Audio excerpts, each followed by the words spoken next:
In this tutorial, I am going to show you how to manually fulfill orders on AutoDS. If you are interested in starting with AutoDS, you can check the link in the description. Firstly, on Shopify, the order shows up as unfulfilled when customer places an order. On AutoDS, the order status will be pending. Go to your supplier's website on, for example, AliExpress, CJ Dropshipping, etc.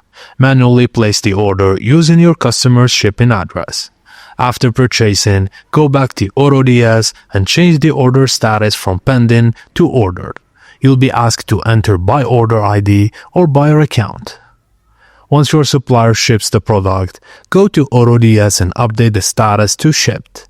Enter tracking number and shipping courier. When the tracking info confirms the package is delivered, update the status to delivered on AutoDS. Just note that manual fulfillment is good for beginners, but it's time-consuming with large volumes and easy to miss updates or tracking.